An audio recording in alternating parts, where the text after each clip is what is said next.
कल्पना कीजिए एक राजा जिसके खजाने में सोना ही सोना था, जिसकी सेना इतनी शक्तिशाली थी कि यूनानी इतिहासकार भी दंग रह गए, जिसके नाम से पूरे आर्यवर्त में डर फैल जाता था। लेकिन उसी राजा ने एक गलती कर दी। उसने एक ब्राह्मण का अपमान कर दिया और वही अपमान बना उसके पूरे साम्राज्य के विनाश का कारण। यह कहानी है भारत के सबसे शक्तिशाली राजवंशों में से एक नंद वंश के अंत की और उस प्रतिज्ञा की जिसने इतिहास की दिशा बदल दी। बात उस दौर की है जब मगध भारत की सबसे शक्तिशाली महाजनपद था और इस मगध पर राज करने वाला था नंद वंश। इस वंश की नींव रखी थी महापद्मानंद ने। लेकिन यहाँ पहला ट्विस्ट है। पुराण कहते हैं कि महापद्मानंद एक सूत माता के पुत्र थे। यूनानी इतिहासकार कार्टियस के अनुसार वह एक नाई का बेटा था। सोचिए, एक ऐसा व्यक्ति जो नाई का बेटा था, वह मगध जैसे शक्तिशाली साम्राज्य का सम्राट कैसे बन सकता है? क्या यह सच था या फिर बाद के राजाओं ने उसे बदनाम करने के लिए ये कहानियां गढ़ी? ये रहस्य आज भी अनसुलझा है। महापद्मानंद के 9 पुत्र थे। 8वें पुत्र कालासो के बाद गद्दी पर बैठा नवा पुत्र धनानंद, जिसने अपने नाम की तरह ही अपार धन इकट्ठा किया। लेकिन ये धन कहां से आया, कैसे आया और किस कीमत पर आया? इस सवाल का जवाब जानने के लिए हमें जाना होगा धनानंद के उस काले खजाने में, जहां सोने की हर ईंट पर किसी न किसी की आंखों के आंसू सूखे हुए थे। धनानंद का खजाना इतिहास के अनुसार यह दुनिया का सबसे बड़ा खजाना था। यूनानी इतिहासकार डायोडोरस लिखता है कि नंद वंश के पास इतना सोना था कि उसकी गिनती करना नामुमकिन था। लेकिन ये सोना आया कहां से? जवाब है जनता के खून पसीने से। धनानंद ने इतने अधिक कर लगा दिए कि किसानों के पास खाने तक को नहीं बचता था। किसान से अनाज का कर, व्यापारी से व्यापार का कर, ग्वाले से दूध का कर, यहाँ तक कि नाई से मुस्तरी का कर, हर चीज पर टैक्स था। अगर कोई कर नहीं दे पाता था तो उसे गुलाम बना लिया जाता था। धनानंद ने चांदी के सिक्कों का व्यापक प्रचलन किया। ये सिक्के पूरे उत्तर भारत में मिलते थे, लेकिन इन सिक्कों पर जनता के आंसुओं की छाप थी। एक सवाल जो इतिहासकारों को आज तक परेशान करता है, क्या धनानंद सच में इतना क्रूर था या फिर ये सारी कहानियाँ उसे बदनाम करने के लिए लिखी गई? क्योंकि इतिहास हमेशा विजेताओं द्वारा लिखा जाता है और नंद वंश का विजेता था चंद्रगुप्त मौर्य। तो क्या धनानंद सच में अत्याचारी था या फिर ये सिर्फ प्रचार था? इस सवाल का जवाब हमें डॉक्यूमेंट्री के आखिर में मिलेगा। पहले देखते हैं उसकी सेना। 326 ईसा पूर्व सिकंदर महान भारत की सीमा पर खड़ा है। उसने फारस जीत लिया, मध्य एशिया जीत लिया, दुनिया की ताकतवर सेनाओं को हरा दिया। अब उसकी नजर है मगध पर। तभी उसके कानों में एक खबर आती है, वह खबर जिसने सिकंदर की पसीने छुड़ा दिए। यूनानी इतिहासकार लिखते हैं, नंदवंश के पास थी 2 लाख पैदल सैनिक, 80,000 घुड़सवार और 8,000 रथ और 6,000 युद्ध हाथी। सोचिए, सिकंदर के पास उस समय 40,000 सैनिक थे और धनानंद के पास सिर्फ पैदल सैनिक ही 2 लाख, यानी 5 गुना ज्यादा।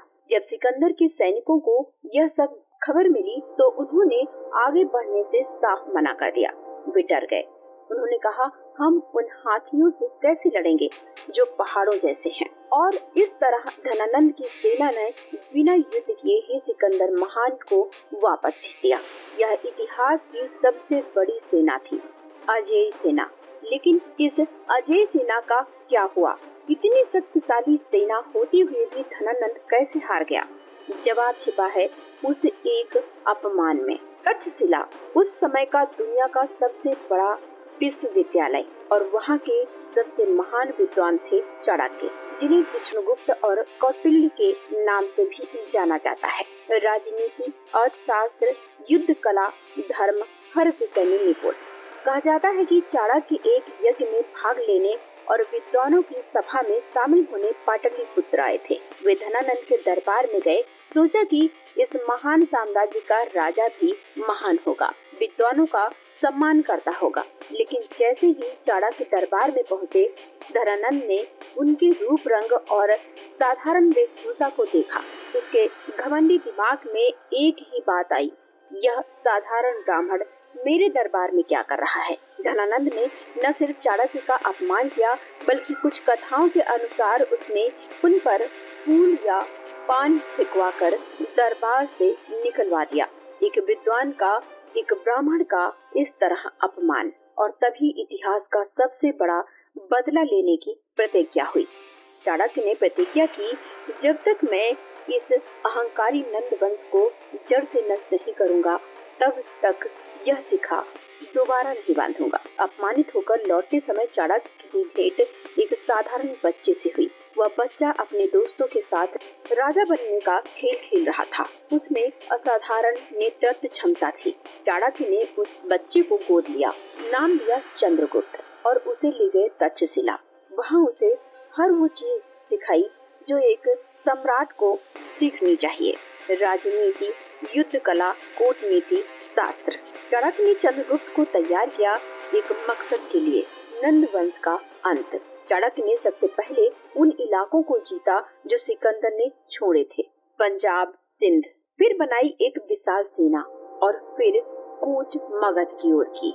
लगभग 323 से 321 ईसा पूर्व के बीच यह ऐतिहासिक युद्ध हुआ। धनानंद की विशाल सेना सामने थी, लाखों सैनिक, हजारों हाथी, और सामने थे चंद्रगुप्त, एक युवा योद्धा और चाणक्य, कूटनीति का धनी। चाणक्य ने सीधा युद्ध नहीं लड़ा, उन्होंने कूटनीति से काम लिया। नंद सेना के सेनापतियों को तोड़ा, जनता से सहानुभूति बटोरी और धनानंद को अकेला कर दिया। बौद्ध ग्रंथ मिलिंद पन्नों में वर्णन है, इस युद्ध में नंद सेना के 1 लाख सैनिक मारे गए, 10,000 हाथी मारे गए, हजारों घोड़े मारे गए, एक पूरी सेना खत्म हो गई। पाटलिपुत्र का किला घिर गया, वही अजय किला, वही विशाल सेना, सब बेकार हो गया, क्योंकि जनता धनानंद के साथ नहीं थी। धनानंद मारा गया। कैसे मारा गया, कहाँ मारा गया, इसका कोई सटीक प्रमाण नहीं। कुछ कहते हैं वह युद्ध में मारा गया, कुछ कहते हैं वह भाग गया और कहीं छुप गया, लेकिन इतना तय है, नंद वंश का अंत हो गया। और उसी दिन चाणक्य ने अपनी शिखा बांधी, उनकी प्रतिज्ञा पूरी हुई। चंद्रगुप्त मौर्य मगध के सम्राट बने और चाणक्य बने उनके प्रधानमंत्री। मौर्य साम्राज्य की नींव पड़ी, वह साम्राज्य जो आगे चलकर भारत का सबसे बड़ा साम्राज्य बना और सबसे आदर्श भी। अब सवाल उठता है, क्या धनानंद सच में इतना क्रूर था या फिर इतिहास ने उसके साथ अन्याय किया? देखिए, धनानंद के बारे में जो कुछ भी हम जानते हैं वो ज्यादातर उसके दुश्मनों द्वारा लिखा गया है। चाणक्य ने अर्थशास्त्र लिखा जिसमें राजा के कर्तव्यों का वर्णन है, पर धनानंद का कोई अपना अभिलेख नहीं मिलता। 4 बड़े सवाल जो इतिहासकारों को परेशान करते हैं। पहला सवाल, जाति का प्रश्न। क्या नंद वंश सच में नीची जाति, यानी स्रोत कहते हैं नाई का बेटा, पुराण कहते हैं शूद्र माता का पुत्र, लेकिन ये सब बाद के ब्राह्मण ग्रंथों में लिखा गया। क्या यह एक शूद्र राजा को बदनाम करने की साजिश थी? दूसरा सवाल, कर व्यवस्था। क्या धनानंद सच में अत्याचारी था या सिर्फ एक सख्त प्रशासक था? बड़े साम्राज्य को बचाने के लिए ज्यादा कर जरूरी होते हैं। हो सकता है उसकी कर व्यवस्था कठोर रही हो, पर अत्याचारी नहीं। तीसरा सवाल, चाणक्य का अपमान। यह कहानी कितनी सच है, कुछ स्रोतों में इसका जिक्र नहीं है। हो सकता है बाद में इसे बढ़ा चढ़ाकर पेश किया गया हो। चौथा सवाल, सेना और युद्ध। अगर धनानंद के पास इतनी विशाल सेना थी तो वह चंद्रगुप्त से कैसे हार गया? जवाब है, जनता का समर्थन। सबसे बड़ी सेना भी बेकार है अगर जनता आपके खिलाफ हो। तो क्या धनानंद एक क्रूर अत्याचारी था या फिर एक सक्षम प्रशासक जिसकी छवि खराब कर दी गई? सच शायद इसके बीच में कहीं है। वह एक कठोर शासक रहा होगा जिसने अपने साम्राज्य को मजबूत किया, लेकिन उसका अहंकार और जनता से दूरी ही उसके पतन का कारण बनी, और एक ब्राह्मण के अपमान ने उसकी किस्मत का फैसला कर दिया। धनानंद की कहानी सिर्फ एक राजा की कहानी नहीं है, यह एक सबक है हर युग के लिए, हर शासक के लिए, हर इंसान के लिए। सबक नंबर 1, सिर्फ धन और शक्ति से कोई महान नहीं बनता। सच्ची महानता प्रजा के प्रति प्रेम है। सबक नंबर 2, अहंकार की पराकाष्ठा ही पतन की जड़ होती है। धनानंद ने एक ब्राह्मण का अपमान किया और अपना पूरा साम्राज्य खो दिया। सबक नंबर 3, जनता का समर्थन सबसे बड़ी सेना से भी ज्यादा ताकतवर होता है। धनानंद के पास लाखों की सेना थी, लेकिन जनता उसके साथ नहीं थी। सबक नंबर 4, इतिहास हमेशा पूरा सच नहीं बताता। विजेता जैसा चाहता है वैसा इतिहास लिखा जाता है। धनानंद आज इतिहास के पन्नों में एक नाम मात्र है, एक चेतावनी, एक याद दिलाने वाला सबक कि अहंकार वो जहर है जो सबसे मजबूत साम्राज्य को भी अंदर से खोखला कर देता है। आज जहाँ कभी पाटलिपुत्र का भव्य महल हुआ करता था, वहाँ सिर्फ खंडहर है। उस विशाल सेना का कोई निशान नहीं, उस अपार धन का कोई सबूत नहीं है। बचा है तो सिर्फ एक कहानी, एक सबक, एक इतिहास। अगर आपको यह कहानी पसंद आई तो लाइक जरूर करिएगा।